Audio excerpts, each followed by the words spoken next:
Bonjour à tous, 7e épisode de C'est Legality Times.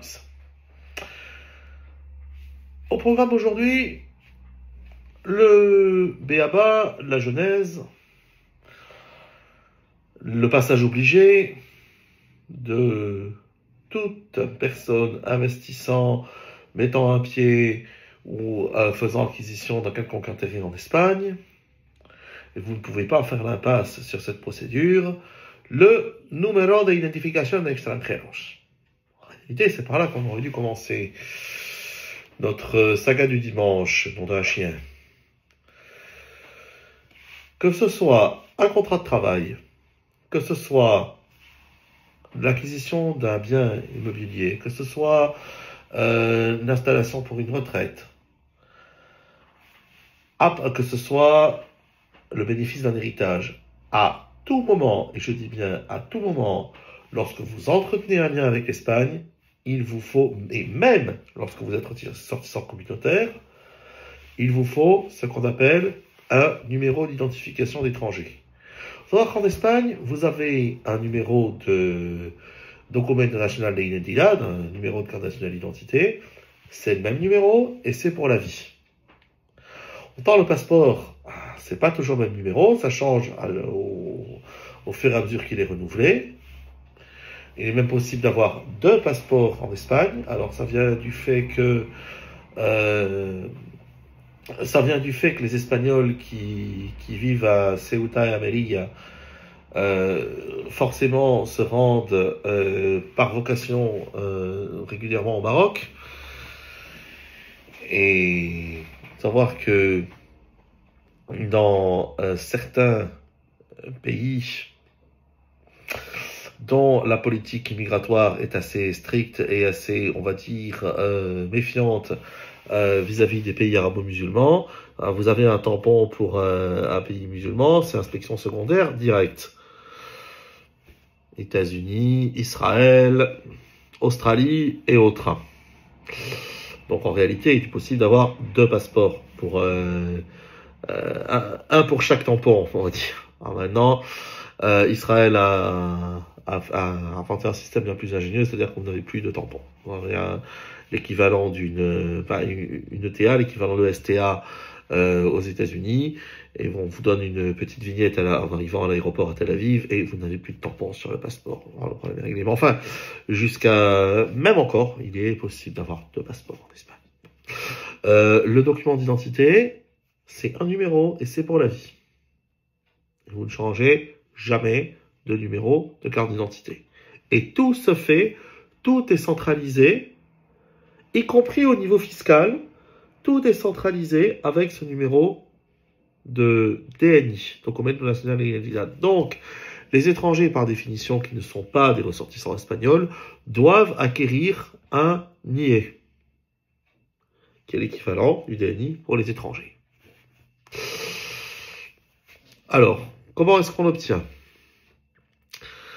D'abord, il faut s'y prendre à l'avance. À partir du moment où vous savez que vous allez entretenir un lien quelconque avec l'Espagne, que ce soit une installation, que ce soit l'acquisition d'un bien, un héritage à toucher, vous demandez votre NIE. Vous ne résidez pas en Espagne, le plus simple est de le demander au consulat. Et je dis bien à la section consulaire, même si vous habitez la capitale avec donc l'ambassade d'Espagne qui s'y trouve, c'est la section consulaire qui le gère. Donc, vous prenez rendez-vous sur le site du ministère des Affaires étrangères, à la section Numéro d'identification de extranjeros. Vous avez un calendrier interactif qui vous est proposé. Vous prenez un rendez-vous et il vous sera demandé à l'occasion de ce rendez-vous de justifier de votre domicile, du ressort consulaire de là où vous vous trouvez. Attention, si vous ne dépendez pas du ressort consulaire, par définition, on ne vous prendra pas. Bon, faites très attention à cela. Il est toujours important de consulter en amont le secteur consulaire dont on dépend. Le consulat d'Espagne à Bordeaux, c'est pas le consulat d'Espagne à Lyon, ni le consulat d'Espagne à Marseille. Donc, il faut faire vraiment très attention avec cela. Ensuite, vous allez devoir remplir un formulaire pour une première acquisition de nier, qui est le formulaire EX15, que vous allez devoir remettre aux autorités consulaires avec un chèque pour le paiement d'une taxe qui vaut 9,84 € et que vous ferez à l'ordre du consulat. Votre dossier s'en va au ministère de l'Intérieur à Madrid, est traité et vous revient trois semaines après avec votre nier. Ça, c'est quand vous êtes ressortissant communautaire. Le nier, on ne peut pas vous le refuser. Vous n'êtes pas ressortissant communautaire. La procédure est un petit peu plus compliquée, c'est-à-dire que vous allez devoir remplir un formulaire qui est un EX17, donc qui est légèrement différent, et on va vous demander de justifier de la raison pour laquelle vous demandez votre nier. Donc, autant quand vous êtes communautaire, c'est une case à cocher sur 3, intérêts économiques, intérêts sociaux ou intérêts professionnels. Là, il faudra développer un petit peu plus et l'acquisition du nier n'est pas du tout automatique. Autre chose, aussi bien au consulat que lorsque vous faites votre nier en Espagne, dans un commissariat de police nationale, Cuerpo Nacional de Policía, lorsque vous êtes communautaire, vous pouvez vous faire représenter pour une première attribution de nier, vous pouvez vous faire représenter par un tiers avec un pouvoir de représentation notarié. Autant, lorsque vous n'êtes pas ressortissant communautaire, ça n'est pas possible et il vous faut le demander présentiellement. Faire très attention à cela. Encore une fois. Si vous êtes déjà présent en Espagne, vous pouvez effectivement directement demander votre nier auprès du commissariat de police nationale. Attention, parce que les slots sont parfois extrêmement rares. Je pense au cas de Barcelone. Il faut prendre rendez-vous par Internet. La prise de rendez-vous est obligatoire. Je pense à Barcelone, je pense à Ibiza. Ça relève souvent de la gageure de trouver un créneau de rendez-vous.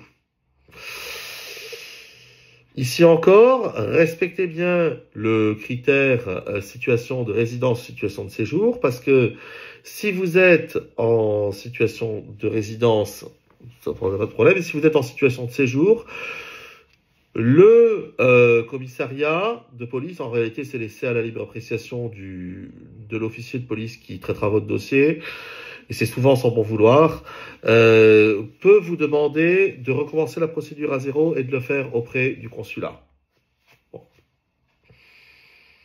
C'est toujours pareil, hein. Tout dépend de la personne sur qui vous tombez. Donc le plus simple est bien de s'assurer de votre éligibilité à recevoir un nier de la part du commissariat en question, même si vous avez un rendez-vous. Et encore une fois, il existe une différence fondamentale selon que vous soyez ressortissant communautaire ou non.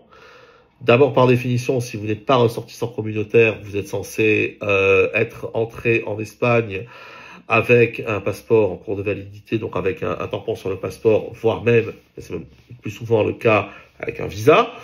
Donc, la procédure d'attribution du nier doit être, encore une fois, faite si vous êtes rentré avec un visa touristique depuis le consulat d'Espagne du pays dont vous êtes ressortissant. Il est pratiquement impossible, n'étant pas ressortissant communautaire, d'obtenir un nier, même pour une première attribution, directement dans un commissariat espagnol, sauf cas exceptionnel, demande d'asile politique, pratiquement le seul cas de figure. Non seulement cela, mais en admettant que vous vous trouviez dans un cas selon lequel il vous sera possible d'obtenir un nier en Espagne étant ressortissant non communautaire, encore une fois, vous devez vous présenter vous-même au commissariat et le demander présentiellement. La représentation via pouvoir notarié, via power of attorney n'est pas possible. En tout état de cause, lorsque vous demandez nié pour X ou Y raison, il est toujours possible, si vous êtes ressortissant communautaire, de vous faire représenter. Donc, de deux choses l'une, soit vous signez un pouvoir de représentation devant notaire dans le pays où vous vous trouvez, vous faites traduire ce pouvoir, vous faites apostiller ce pouvoir pour l'Espagne et vous l'envoyez en Espagne à la personne qui vous représentera, soit, et c'est dans tous les cas le plus simple si vous trouvez des gens en Espagne, vous signez un pouvoir de représentation par devant un notaire espagnol, le coût est d'environ entre 80 et 100 euros. Vous faites, très important, et retenez bien ceci, c'est très important, vous faites faire une copie certifiée conforme de votre document d'identité, donc carte nationale d'identité ou passeport, de toute préférence passeport. Encore une fois, il est une grave erreur de penser que toute autorité de police ou toute administration publique d'un État membre de l'Union européenne doit systématiquement reconnaître la validité des cartes nationales d'identité émises par d'autres États membres de l'Union européenne. C'est faux. La carte nationale d'identité est une carte par définition nationale qui va justifier de votre identité pour quelque chose de ponctuel comme monter dans un avion ou passer une frontière Schengen, je veux dire à l'intérieur de deux États appartenant à l'espace Schengen ou hors espace Schengen mais sous convention bilatérale comme par exemple la Grande-Bretagne ou l'Irlande. Mais lorsqu'il s'agit d'un acte d'administration ou à plus forte raison de disposition, c'est-à-dire s'il s'agit par exemple de vendre ou d'acheter un bien, les autorités n'ont pas à aller chercher à savoir si votre carte nationale votre carte nationale d'identité d'un État autre que le leur est valide. Quant au notaire, il va simplement certifier que le document dont il fait une copie est conforme à l'original, mais il ne va pas certifier sa validité. Si vous voulez certifier la validité d'une carte nationale d'identité à l'étranger, il faut le faire certifier par votre consulat. C'est-à-dire, en l'occurrence, ce serait le consulat de France. Casse-tête chinois, le plus simple, on utilise son passeport, dont on fait une copie certifiée conforme, devant le notaire. On joint cette copie au pouvoir de représentation qui est adressé à quelqu'un qui va se rendre pour votre compte au commissariat. Et dans un commissariat de police où il y a des slots, et où il est connu, et où il obtiendra son nier. Chez Trébuchet Lawyers, on le fait. Donc, vous payez un service global, nos honoraires, les honoraires du notaire, et les taxes inhérentes, 9,84 €, encore une fois. On vous donne rendez-vous chez un notaire, vous signez un pouvoir de représentation à Trébuchet ou autre membre du cabinet, et vous n'avez plus rien à faire. On s'occupe de remplir le fameux formulaire EX15, on s'occupe de remplir le modèle 790 qui correspond à la liquidation des taxes, on s'occupe de présenter les documents accréditatifs auprès du consulat, ou auprès du commissariat, selon que on se trouve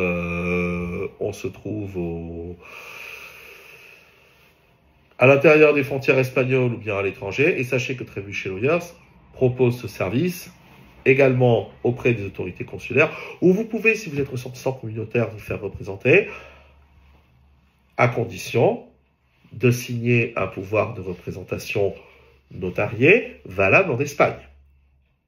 Encore une fois, quand vous êtes au consulat d'Espagne à Paris, ou à Marseille, ou à Lyon, ou à Bordeaux, vous êtes devant une autorité espagnole. Donc, votre pouvoir de représentation notarié devra être fait selon les critères de la loi espagnole. Le plus simple est de se rendre à la section des services notariés de ce même consulat préalablement, et vous nous signez un pouvoir, Et on le fait.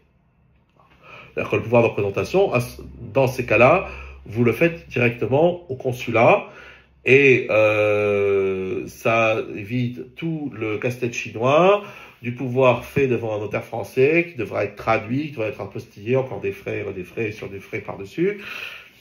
Là, au moins, c'est fait au consulat. Pour être traité au consulat, on reste en interne et c'est finalement la solution la plus simple. Donc, n'hésitez pas. Lorsque vous avez besoin de votre nier, surtout en urgence. On va vous dire, vous n'avez pas besoin d'un avocat, vous n'avez pas besoin d'un restaurant, on va le faire par vous-même. Vous pouvez toujours le faire par vous-même. Mais le casse-tête chinois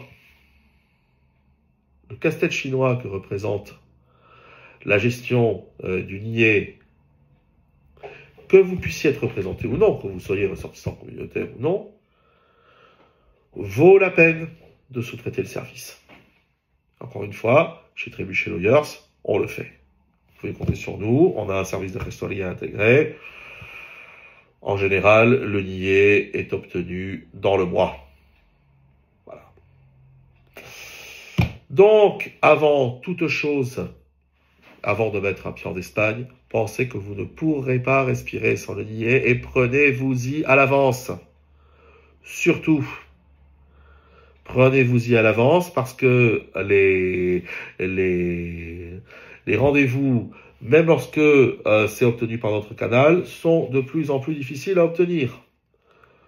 Nos chers gouvernants socialistes ont cru bon de donner priorité aux clandestins, à régulariser. Conclusion, dans les services de police spécialisés, donc l'équivalent de notre police aux frontières, fiscales et fronteras, on est débordés. Les services dits extranjeria, c'est-à-dire services aux étrangers et police aux frontières, sont débordés. Donc, prenez-vous-y à l'avance, anticipez, et n'hésitez surtout pas à nous contacter. À bientôt!